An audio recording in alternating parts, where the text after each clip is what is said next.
And we're jumping right into the action here in an early game of Evolve. We've got Goliath setting out just a little bit ahead of our hunters. I'm Aaron AC Chambers, joined by co-founder of Turtle Rock Studios, Chris Ashton.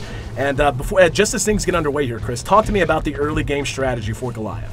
Well, he's going to try to get away from the hunters as quickly as possible, and he's also going to try to find food. So first priority is run, second priority is find food. The food's going to give you armor, it's going to allow you to stage up. So right now he's just trying to get distance and food. And staging up so important. Not only does it make him more tanky, but he gets to place more skill points into all of those abilities he has at his disposal. But right now, he is feeling a little bit weak. We can see all of the hunters have joined the battlefield. Immediately, we're going to see the Trapper drop his sound spike that'll help them track Goliath. But they're not even really going to need it that much, as they've already got a bead on him. We can see his tracks on the ground there. And so as they continue to pursue him out, talk to me, like, obviously Goliath gets a little bit of a start, but you talk to me about the plan so far. Give distance, but how do you deal with knowing that you're going to have all of these hunters barreling down on you in just a moment? Well, it's kind of the path that he takes. It's being careful where he runs. If he scares birds out of the path, kind of leaving the signs behind. So would you say subterfuge is a big part of the early game for Goliath? Sure. Well, we can see they've actually caught up with him now, and he is being pursued into the jungle, and he is using the foliage to the best of his advantage, taking a little bit out of the way paths and the sun. Yeah, it looks like Griffin's peeled off from the rest of the pack, and it's a pretty common tactic for the hunters to use, where the rest of the team flushes the monster out and Griffin's able to trap him in that mobile arena. So it's a risky move, but a lot of times it pays off, especially in the early stages of the game. Yeah, it looks like, though, Goliath knows what's going on. And yeah, you can see, if you see the red that he can detect moving around him, he knows that's one of the hunters, and he's probably aware that that's going to be the Trapper. And oh, this creates such a big opportunity for Goliath, though. He's got a bead on him, and he doesn't know it. Oh, he's in trouble and pounced on immediately. And this is one of those risks you run, and it's right at the core of all the mechanics here in Evolve. The fact that as one, you're just not powerful enough to deal with it. As four, though, at this stage especially, you can go to town. Now, he's incapacitated but not dead, firing his pistol. They're going to try to get him back up as quickly as he can now. As we see Goliath begin to fight, I mean, is this a fight he really wants to take, or is he just trying to do some damage and eventually create some space? I think, when he had Griffin down, he had an opportunity there. Anytime you get one guy down, the fights go in your favor, but they picked him back up. So at this point, if I was Goliath, I'd start looking for an opportunity to get out of there. You kind of see how well your offense is going, and if it's not going well, you tend to try to get out. We can see he is taking a lot of damage, and now that all four are up, we can see all of their abilities beginning to synergize. We can see the shielding and the healing coming out from the medic, the shielding coming from the support. We can see our Trapper is getting more and more involved. He's hitting very good harpoons. His harpoons borderline immobilize the Goliath, and he has to deal with those before he can do much of anything else. And of course, our Assault class, who is up front, close and personal, wants to tank the damage and wants to deal as much damage as he can. But it does look like this fight might be winding down soon, as they've just got a beat on him. Yeah, he's going to try to get away now. He got tagged by the medic's tranquilizer dart. He's going to be able to still get away, but you can see those few steps he takes between leaps, he's so slow. It is worn off now, but there's just so many skill shots. And oh, look at the support!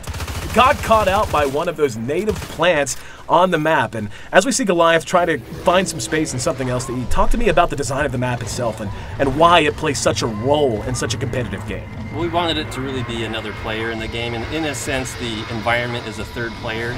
Between the AI and the environment, the carnivorous plants, these things create opportunities for either team to take advantage of. Oh, and we can see that carnivorous plant has given the Goliath quite an advantage. It allowed him to create some space. They had to bust him out. It slowed the hunters down. And now he's going to rank 2. He's leveling up to stage 2 in his evolution. Oh, he's got such a good high ground position. Coming from downtown with a big smash. And that's going to send them scattering. Now it looks like he doesn't want to fight. Just wanted to do what damage he could to throw them off base, to get them confused. But we see our Trappers right behind him, helping to slow him down, hitting those harpoons. Let's see if he can catch up with him. Yep, he's got the mobile arena ready to go.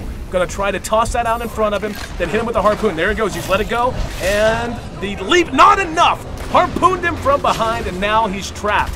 Now this is one of the biggest gameplay mechanics as well, that mobile arena. Talk to me about what that means for both the Goliath player and for the hunter. For the Goliath, it means he's trapped in there for a certain amount of time. For the hunters, it's an opportunity for them to chew through his armor and to do some permanent damage. Oh, we can see, oh, the Trapper actually got knocked in the river. Now, I know there's a Tyrant. Yes, the Tyrant down in the river. You have to be so aware of your surroundings in Evolve if you're one of the hunters, as that's actually a one-shot. He's not just down and incapacitated. There's no resuscitating him. That's going to be 2 minutes. He's off of the map entirely as Goliath continues to just run over the rest of his team. What kind of, I mean, put it in context for me. How big of a loss is it whenever you lose one of your teammates like that as the hunters? It's huge.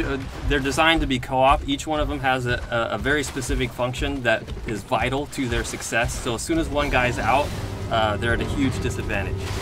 And we can see Goliath's actually running here, but since they're down a man, how does that change their strategy and how they want to approach Goliath?